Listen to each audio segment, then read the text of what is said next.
ठीक है।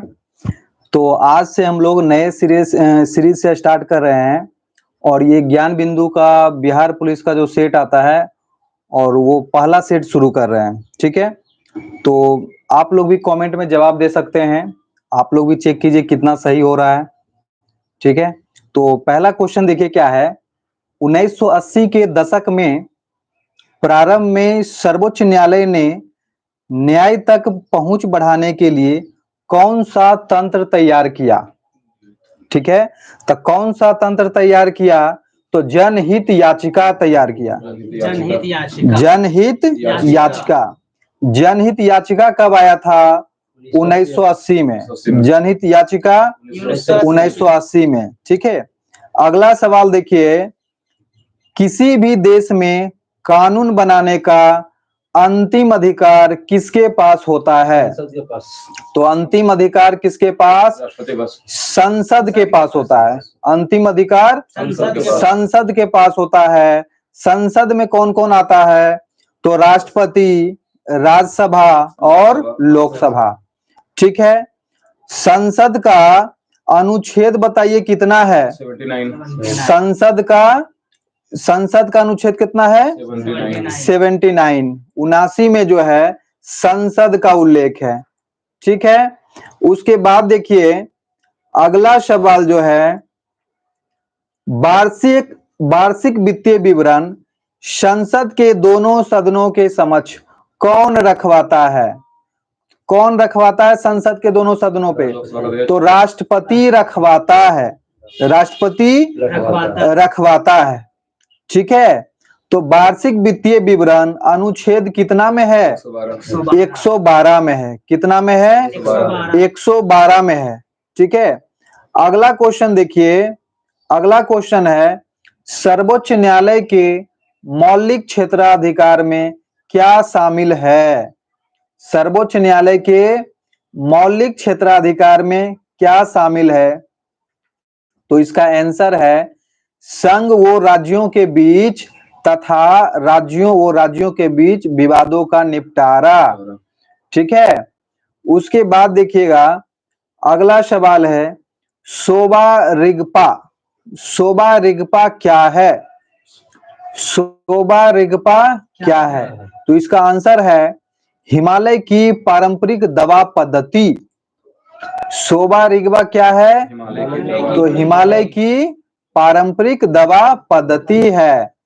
उसके बाद अगला सवाल है, प्रधानमंत्री नरेंद्र मोदी ने मार्च 2024 में देश की पहली अंडर वाटर मेट्रो ट्रेन का उद्घाटन कहाँ किया गया?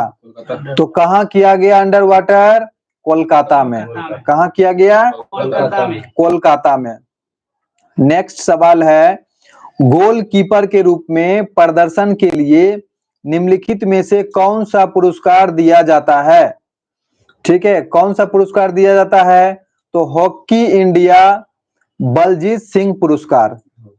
हॉकी इंडिया बलजीत सिंह पुरस्कार। ठीक है, अगला सवाल है, निम्नलिखित में से कौन सा भू-अस्थायी उपग्रह नहीं है? भू-अस्थायी उपग्रह नहीं है, तो ऑप्शन इसका सुन लीजिए, जी सैट, एंड्रूसैट, हैमसैट और जुगनू। तो इसका आंसर जो है जुगनू जो है भू-अस्थायी उपग्रह नहीं है। जी सैट, एड्रूसेट, हैमसेट तीनों भू-अस्थायी उपग्रह है। जुगनू भू-अस्थायी उपग्रह नहीं है। ठीक है, उसके बाद देखिए अगला सवाल है, सामा चकेबा। सामा चकेबा बिहार का एक त्योहार है। यह त्योहार किस रिश्ते को समर्पित है? भाई बहन। ठीक है, तो ये रिश्ता किसके लिए है? तो भाई और बहन का। सामा चकेबा त्योहार किसके बीच मनाया जाता है? भाई और बहन के लिए। बताइएगा अगला सवाल है, ताजमहल का वास्तुकार कौन था? तो ताजमहल का वास्तुकार कौन? हाँ, उस्ताद अहमद लाहौरी। उस्ताद अहमद लाहौरी। ठीक है, उसके बाद देखिए अगला सवाल आइए, बिंबिसार का प्रसिद्ध राजवैद्य जीवक कहाँ के निवासी था? जीवक। हाँ, राजवैद्य जो है जीवक कहाँ का निवासी था? तो ये राजगृह तक का था। ठीक है, राजगृह के निवासी जीवक थे। जीवक कहाँ के थे? राजगृह के। अगला सवाल है, अगला सवाल बताइएगा,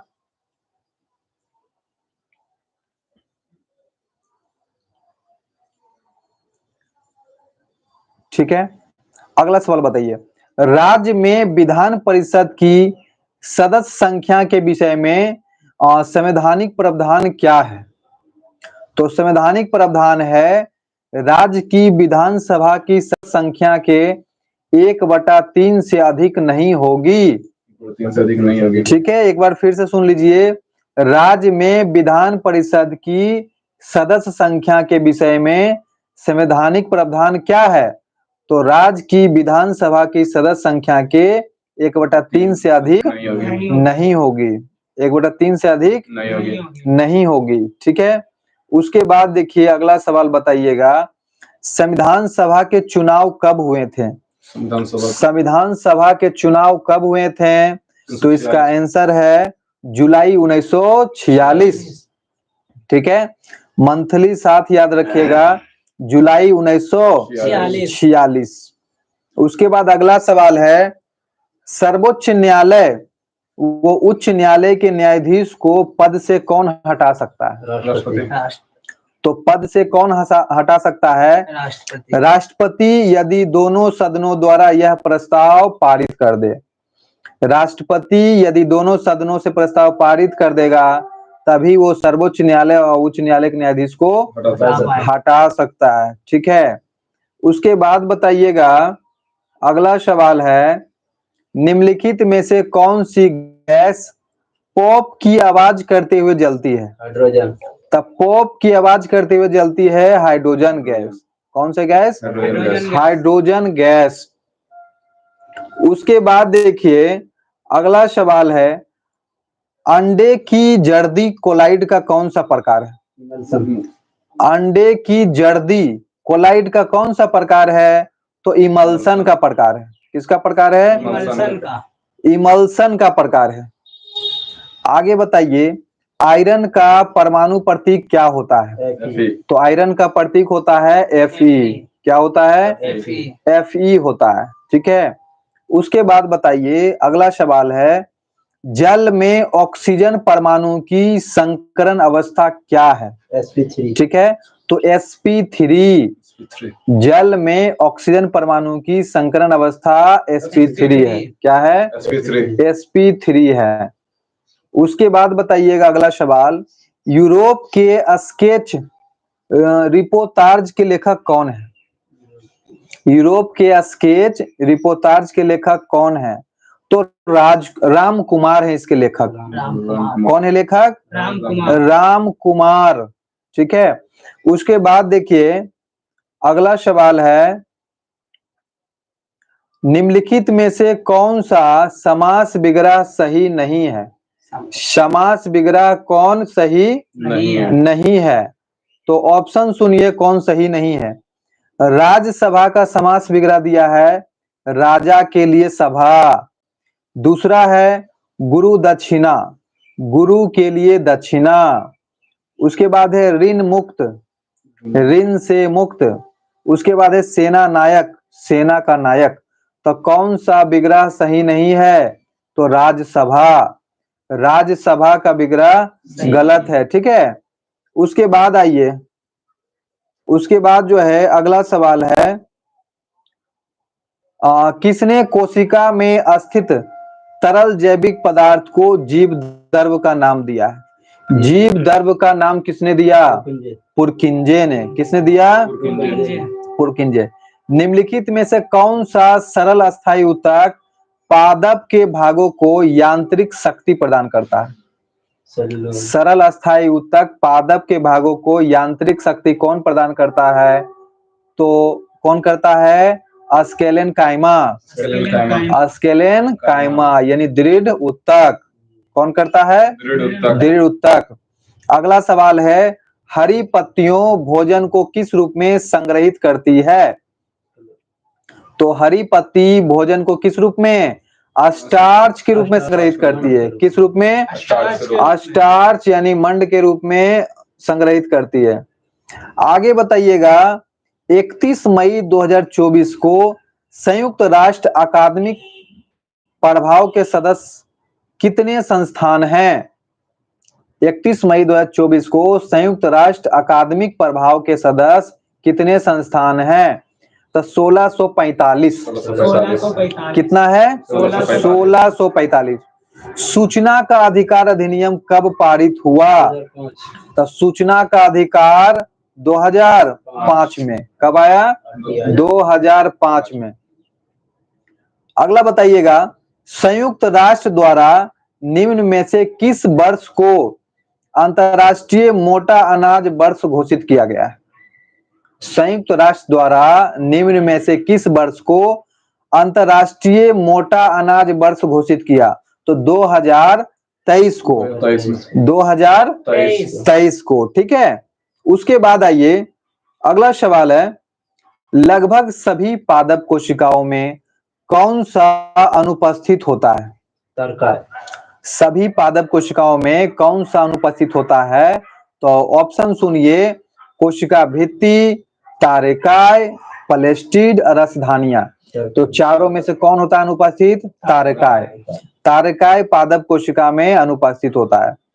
उसके बाद आइए, अगला सवाल है, प्लाज्मोडियम में किस प्रकार का जनन होता है? तो प्लाज्मोडियम में बहुविभाजन होता है। प्लाज्मोडियम में बहुविभाजन होता है, ठीक है। उसके बाद देखिए, अगला सवाल है, हाइड्रा में मुकुलन की प्रक्रिया संतानों में आनुवंशिक अस्थिरता कैसे सुनिश्चित करती है? तो कैसे सुनिश्चित करती है? हाइड्रा में मुकुलों में पर्यावरण कारकों के कारण आनुवंशिक उत्परिवर्तन हो जाता है। क्या हो जाता है? आनुवंशिक उत्परिवर्तन हो जाता है। अगला सवाल बताइएगा, कुछ सरीसृपों में लिंग निर्धारण पूर्ण रूप से पर्यावरण पर निर्भर करता है।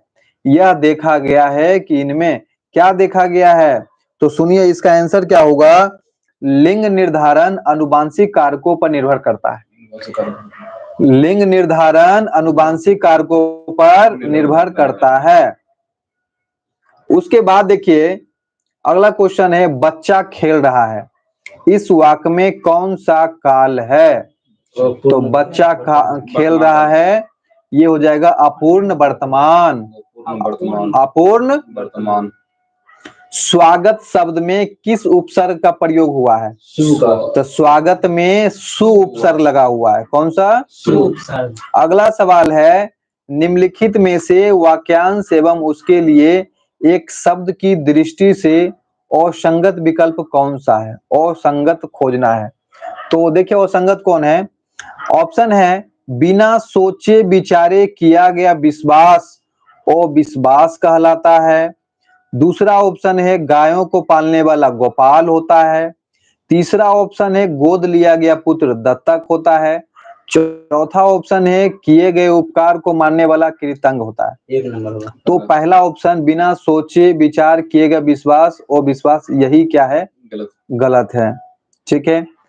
उसके बाद आइए, उसके बाद अगला सवाल है, गुजरात में नवीन कौप मृदा को किस नाम से जानते हैं?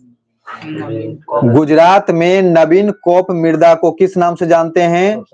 तो माटा के नाम से जानते हैं। किस नाम से जानते हैं? माटा के नाम से जानते हैं, ठीक है।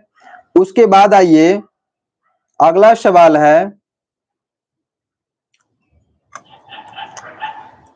अगला सवाल है, निम्न में से कौन सी कंपनी ओएनजीसी और इसकी अपतटीय संक्रियाओं के लिए हेलीकॉप्टर की सेवाएं प्रदान करती है? ठीक है, कौन सी कंपनी ओएनजीसी और इसकी अपतटीय संक्रियाओं के लिए हेलीकॉप्टर की सेवा प्रदान करती है? तो ये कौन सी है? Pawan Hans helicopter limited. हाँ, ठीक है, पवन हंस हेलीकॉप्टर लिमिटेड। उसके बाद आइए, अगला सवाल है, 2011 की जनगणना के अनुसार भारत के किस राज्य में जनसंख्या घनत्व सबसे अधिक है, बिहार में। तो जनसंख्या घनत्व सबसे अधिक बिहार बिहार में है। ठीक है, कहाँ है? बिहार में बिहार में। और कितना है? 1106 1106 है। और वहीं कम की बात करें, जनसंख्या घनत्व कम कहाँ है? अरुणाचल प्रदेश। कितना है? तो 17 व्यक्ति। 17 व्यक्ति। ठीक है, उसके बाद आइए अगला सवाल है, Bihar state power transmission company limited ने तीसरे एलडीसी उत्कृष्टता पुरस्कार 2023 में किस श्रेणी में जीत हासिल किया है? तो किस श्रेणी में? Medium load dispatch centre. Medium load dispatch centre. हाँ, ठीक है। उसके बाद देखिए अगला क्वेश्चन का जवाब दीजिएगा, भारतीय वायुसेना के अभ्यास गगन शक्ति 2024 का आयोजन कहाँ किया गया? गगन शक्ति युद्ध अभ्यास का आयोजन कहाँ हुआ? तो राजस्थान में। गगन शक्ति राजस्थान में हुआ है। कहाँ हुआ है? राजस्थान में। ठीक है, उसके बाद बताइएगा, लीची पर राष्ट्रीय अनुसंधान केंद्र बिहार के किस जिला में स्थित है? मुजफ्फरपुर। हाँ, तो लीची पर राष्ट्रीय अनुसंधान केंद्र मुजफ्फरपुर में। कहाँ है? मुजफ्फरपुर में है। ठीक है, उसके बाद बताइएगा, निम्नलिखित में से कौन सा कारक जनसंख्या की गुणवत्ता निर्धारित नहीं करता? जनसंख्या की गुणवत्ता निर्धारित नहीं करता। तो ऑप्शन सुनिए, साक्षरता दर, दूसरा है जीवन प्रत्याशा, तीसरा है मुद्रास्फीति, चौथा है लोगों द्वारा अर्जित कौशल निर्माण। तो मुद्रास्फीति जनसंख्या की गुणवत्ता निर्धारण नहीं करता। ठीक है, उसके बाद आइए, उसके बाद अगला सवाल है, निम्न में से कौन सा गैर बाजार क्रियाओं का उदाहरण है? गैर बाजार क्रियाओं का उदाहरण। ठीक है, ऑप्शन सुनिए, राम के पास एक गाय है और उसका दूध वह स्वयं उपभोग करता है। दूसरा ऑप्शन सुनिए, मोहन एक कृषक है और वह फसल बेचता है। ठीक है। तीसरा ऑप्शन है, राजू एक दुकानदार है और वो किराने का सामान बेचता है। चौथा ऑप्शन है, नेहा एक बुटीक चलाती है और ऑर्डर पे कपड़े सिलती है। तो नीचे के तीनों ऑप्शन में ये क्या कर रहा है? ये सभी बाजार का काम है। गैर बाजार चुनना था, तो गैर बाजार पहला ऑप्शन, राम के पास एक गाय है और उसका दूध स्वयं उपभोग करता है, तो ये बाजार का नहीं है, गैर बाजार ये कहलाया। अगला क्वेश्चन है, बहुराष्ट्रीय निगमों की स्थिति में कौन सा सही नहीं है? बहुराष्ट्रीय निगमों की स्थिति में कौन सा सही नहीं है? तो ऑप्शन सुनिए, निर्मित उत्पादों को विश्व स्तर पर बेचा जाता है। दूसरा ऑप्शन है, वस्तुओं और सेवाओं का विश्व स्तर पर उत्पादन नहीं किया जाता है। तीसरा ऑप्शन है, उत्पादन को बढ़ते हुए जटिल तरीकों में संगठित किया जाता है। चौथा ऑप्शन है ए और सी। इसका आंसर जो होगा, आंसर बी है, वस्तुओं और सेवाओं का विश्व स्तर पर उत्पादन नहीं किया जाता है। ठीक है, अगला सवाल देखिए, अगला सवाल है, honesty is an example of, किसका एग्जाम्पल है? बोलिए, किसका एग्जाम्पल है? तो ये ऑब्स्ट्रैक्ट नाउन है। ठीक है, ऑनेस्टी जो है किसका, कौन सा नाउन है? ऑब्स्ट्रैक्ट नाउन है। ठीक है, identify the adjective in the given below sentence. ठीक है, एडजेक्टिव आइडेंटिफाई करना है। All men must die, all men, तो इसमें कौन एडजेक्टिव है? तो ऑल क्या हो जाएगा? एडजेक्टिव है। ठीक है, choose the correct word from the option which is made of using prefix A. ठीक है, प्रीफिक्स ए, तो ए बताना है, मतलब किसमें जो है प्रीफिक्स है, तो इसका अगेंस्ट, एबव, अवेक, आर, तो अवेक में प्रीफिक्स लगा है। क्या लगा है? अवेक। उसके बाद बताइएगा, अगला क्वेश्चन है, वह स्थान जहां शुक्राणुओं का अंड से सामना होता है, अंडे से, ठीक है, वह स्थान जहां शुक्राणुओं का अंडे से सामना होता है उस स्थान को क्या कहते हैं? ऑप्शन सुनिए, डिंब वाहिनी, गर्भाशय ग्रीवा, गर्भाशय योनि। डिंडवानी। तो डिंब वाहिनी, ठीक है, डिंब वाहिनी। वाहिनी। अगला सवाल बताइएगा, मानव शरीर का मुख्य समन्वय केंद्र, मानव शरीर का मुख्य समन्वय केंद्र कौन सा होता है? मस्तिष्क। तो मस्तिष्क होता है। कौन होता है? मस्तिष्क। मस्तिष्क होता है, ठीक है।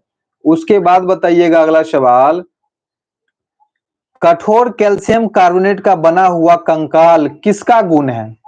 ठीक है, कठोर कैल्शियम कार्बोनेट का बना हुआ कंकाल किसका गुण है? तो ये मोलस्का का गुण है। मोलस्का। किसका है? मोलस्का। मोलस्का। निम्नलिखित में से कौन सा कथन लिम्फ के संदर्भ में गलत है?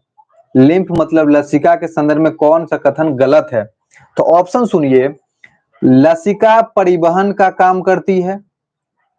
दूसरा ऑप्शन है, लसिका प्लाज्मा के समान वो रंगहीन होता है। तीसरा है, लसिका आंत से पाचित और वो अवशोषित अमीनो अम्ल का परिवहन करती है। चौथा है, उपरोक्त सभी कथन सत्य है। ठीक है, तो कौन सा इसमें गलत बोल रहा था? तो चौथा ऑप्शन ही गलत है, उपरोक्त सभी कथन सत्य है। तो सभी कथन सत्य नहीं है, सभी कथन सत्य नहीं है। आगे आइए, अगला क्वेश्चन है, एक अपसारी दर्पण है, अपसारी दर्पण का उदाहरण कौन है? किसको अपसारी दर्पण कहते हैं? उत्तल दर्पण। तो अपसारी दर्पण किसको कहते हैं? उत्तल दर्पण। हाँ, उत्तल दर्पण को अपसारी दर्पण कहेंगे, ठीक है। उसके बाद देखिएगा, उसके बाद जो है क्वेश्चन,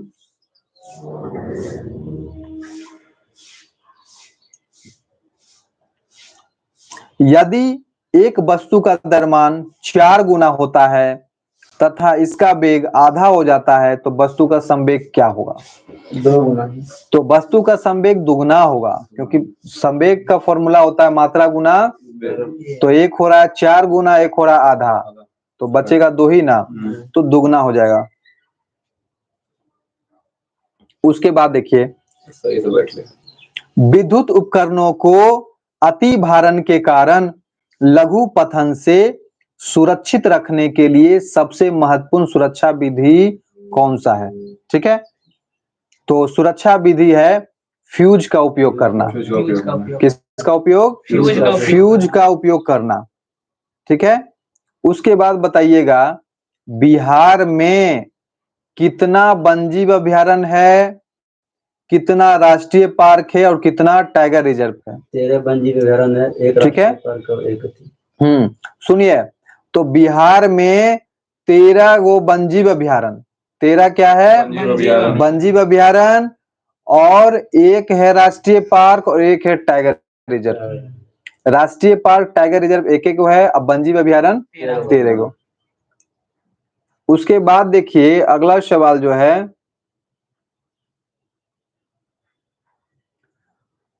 सूची 1 और सूची 2 को सुमेलित कीजिए तथा नीचे दिए कुटों की सहायता से उत्तर बताइए। ठीक है,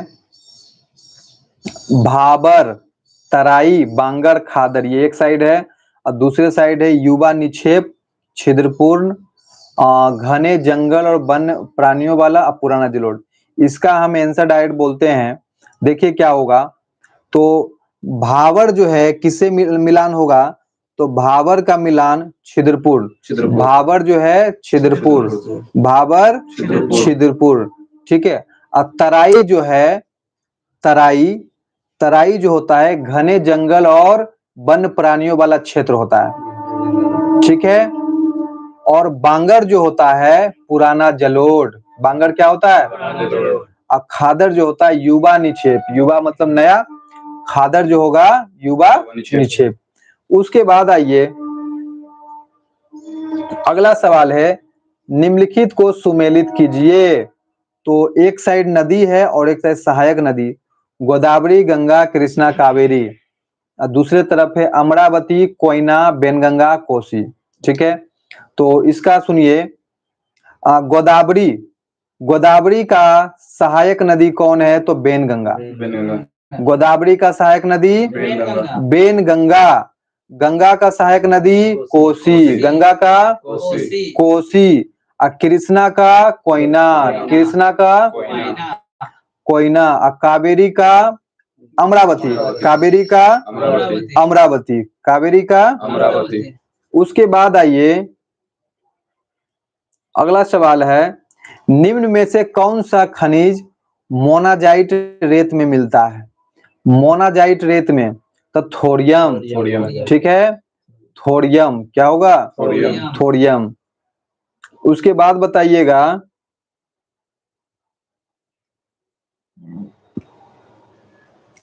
ठीक है, उसके बाद कुछ क्वेश्चन तो मैथ है, तो मैथ का तो स्किप करते हैं। ठीक है, एक क्वेश्चन है,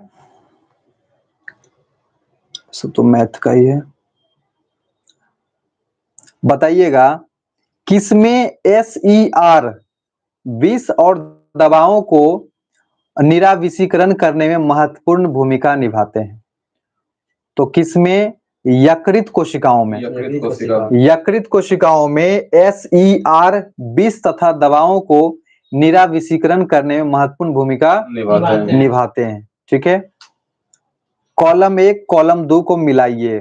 ठीक है, सुनिए, एक तरफ है द्रव संयोजी ऊतक, उपकला ऊतक, जोड़ों की सतह, तंत्रिका ऊतक, और एक साइड है स्पाइनल कोड, त्वचा, रक्त और उपास्थि। ठीक है, तो इसका डायरेक्ट बताइए कि कौन किसका होगा। तो द्रव संयोजी ऊतक किसको बोलेंगे? रक्त को। द्रव संयोजी ऊतक रक्त को।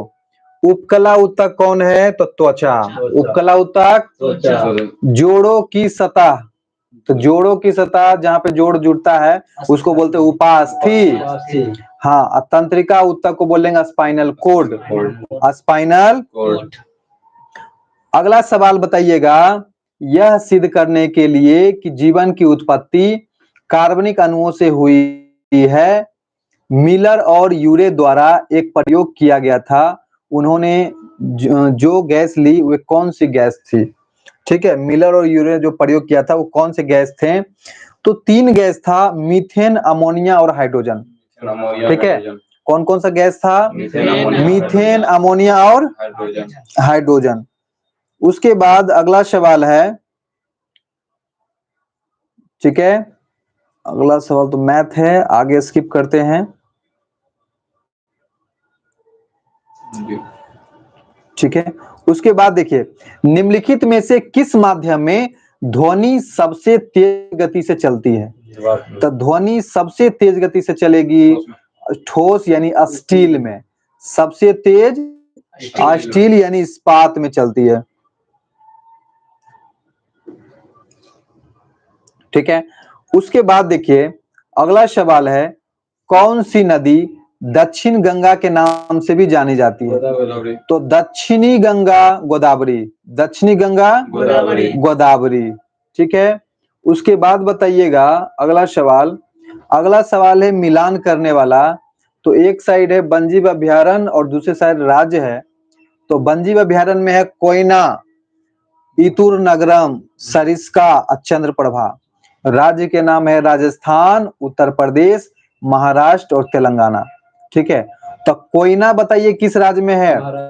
तो कोयना महाराष्ट्र में, और सरिस्का राजस्थान, सरिस्का चंद्रप्रभा यूपी, इतुर नगरम तेलंगाना। इतुर नगरम तेलंगाना।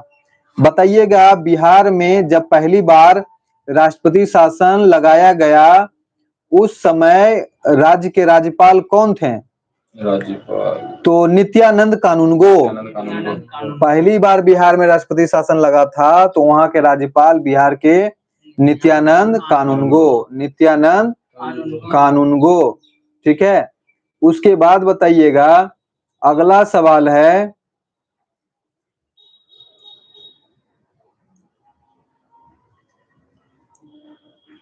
ठीक है, अगला सवाल है, बताइए बिहार विधानसभा में अनुसूचित जनजाति के लिए कितने सीटें आरक्षित हैं?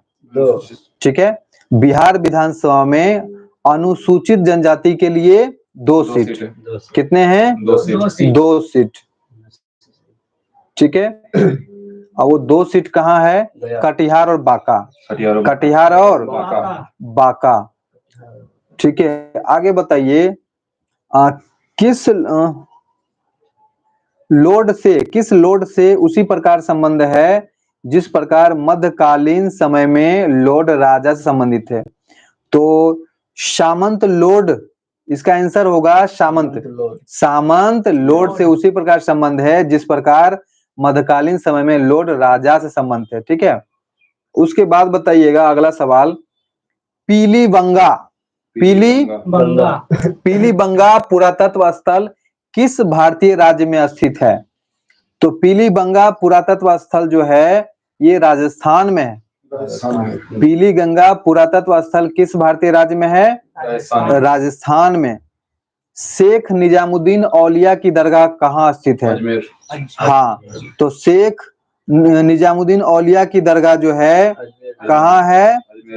तो ये जो है दिल्ली में है। कहाँ है? शेख निजामुद्दीन औलिया की दरगाह दिल्ली में है। कहाँ है? दिल्ली में। उसके बाद देखिए, इसरो का मानव अंतरिक्ष उड़ान केंद्र किस शहर में है? तो ये है बेंगलुरु में। इसरो जो है, इसरो का मानव अंतरिक्ष उड़ान केंद्र किस शहर में? बेंगलुरु में है। ठीक है, उसके बाद देखिए, निम्नलिखित में से कौन सा मिश्रण है? तो सोना, वायु, हीरा, जल। तो मिश्रण कौन हो जाएगा? वायु। मिश्रण कौन हो जाएगा? वायु। ठीक है, उसके बाद बताइएगा अगला सवाल है, निम्नलिखित में से कौन सा धातु की अभिक्रियाशीलता के घटते क्रम का सही निरूपण है? तो घटते क्रम में सुन लीजिए कौन है। ठीक है, तो सबसे ज्यादा क्रियाशील होता है पोटेशियम। क्या होता है? पोटेशियम। उसके बाद एल्युमिनियम, उसके बाद जस्ता, उसके बाद कॉपर। ठीक है, अगला सवाल बताइएगा। ठीक है, आगे मैथ है, मैथ का सॉल्यूशन भी करवा देंगे बोर्ड पे।